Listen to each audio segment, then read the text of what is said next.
Hello everybody, this is the notes for Calculus, section 3.3, talking about rates of change.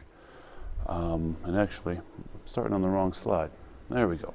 All right, so what we're looking at, we are talking about rates of change, but what we're looking at here is just a generic chart of some different half-hour time frames and distance in miles from a starting point. So the question is, what's the average rate of speed for a certain time frame? So for the first hour, we're going from time of 0 to time of 1. We have traveled 55 miles in 1 hour, so that's 55 miles per hour. For the second half hour, now we're looking at this time interval here. So the distance, if we're talking about average rate of speed, the distance is 22. Now I'm going to spell it out a little bit more detail. 55 minus the 30, and then we got 1 minus the 0.5. Okay, what we're looking at here is really just slope. It's the difference in the y values divided by the difference in x values. So we get 25 miles in half an hour, which is 50 miles per hour. All right. What's the average rate of speed for the last 2 hours? Now we're going from here to here. So the difference in the miles, 138 minus 55 over the difference in the time, which is 3 minus 1. So that's going to be 60, 78, 83 divided by 2, 41.5 miles per hour. Okay, so if you look at this average rate of speed, all we did was the difference in one unit divided by the difference in the other unit. That's what slope is. So an average rate of speed is really the same thing as slope. Now, in that example, we were talking about a speed, the change in the distance divided by the change in time.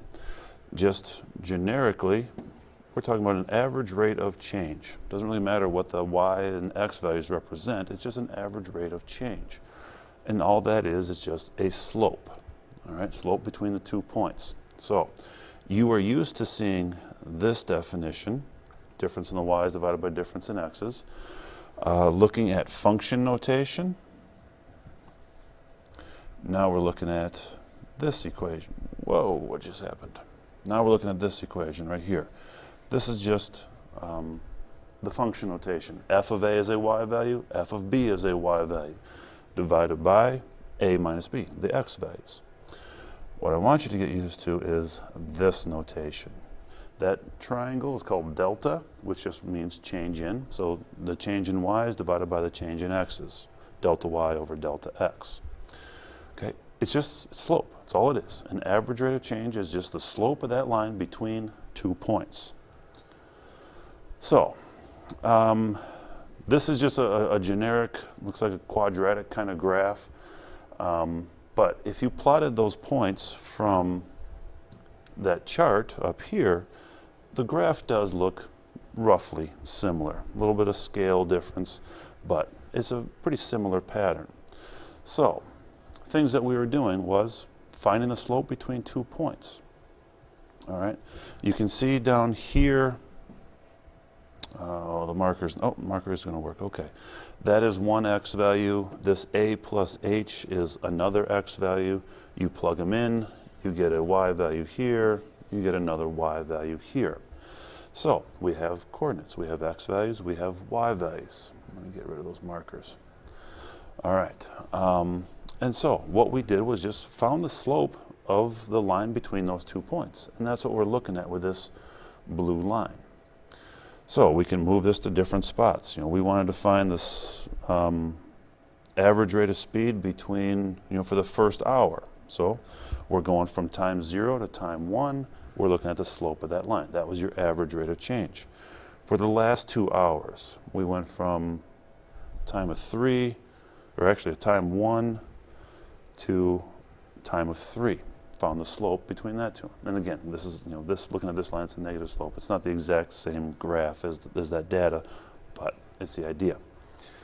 So the question now becomes, how do I move this point? There we go. All right. How do we find an instantaneous rate of change? I want to know not how fast were we moving from this time frame to this time frame, going back to here. Not in the first hour, what was our average speed? I want to know how fast were we going right at the end of the first hour, at 60 minutes. How fast were we going right then? And that second half hour, how fast were we going? At hour 3, how fast were we going? Not just an average rate of speed over a certain amount of time, it's just at that one instant. That's called an instantaneous rate of change. So, we talked about this in the very beginning of the school year. We watched that video of those guys running, the slow guy, the big guy, and the super fast guy. We watched that video. We talked about how we can figure out how fast they're moving. And what we came up with is what we want. We found the average rate of speed from the 0 yards to the 40 yards. How long did it take them? That was an average rate of speed. But I changed the question to how fast are they going when they cross that 40-yard line? And so to come up with better answers, we moved our time frames closer together. We talked about from 0 yards to 40 yards. Then we went from 10 yards to 40 yards, 20 yards to 40 yards.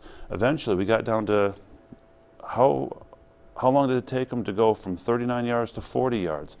That gives us a much better answer of how fast they were moving when they crossed that 40-yard line. So, we're instantaneous rate of change. As soon as you hear that term rate of change, we are talking slope. But an instantaneous rate of change, we don't want those 2 points to be far apart. We want them to be much closer together. So, what we're looking at is these two x values.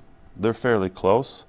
This number right here in purple that I'm moving around, that is h. It's the difference between our two x values.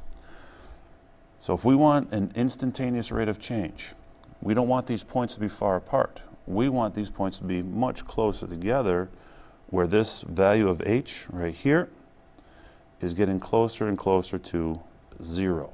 So essentially those points become the same. All right, that's the idea of what we're looking for here. So it's called an instantaneous rate of change for a function f when x equals a is. It's a limit, but if you look at this limit, you still have this slope. All right, f of a plus h is a y value minus f of a. It's another y value. So we're taking the difference in the y values. The h, if you look at your two x values, a plus h and a, and you take the difference in those x values, that's what h is. So now, to find an instantaneous rate of change, we're finding that slope between those 2 points, but with this limit as h approaches 0, we're moving those 2 points to be very close together. That's what we had here. 2 points are far apart. The slope of this blue line is the average rate of change. The closer you move those 2 points together and getting that h value to approach 0, you are now finding an instantaneous rate of change. It's that slope between those 2 points that are just so close together, they may as well be considered the same point. Okay, so this equation here, this is our formula for instantaneous rate of change at a certain x value. All right, so I'm actually going to stop it here. We'll do a couple of examples in the next video.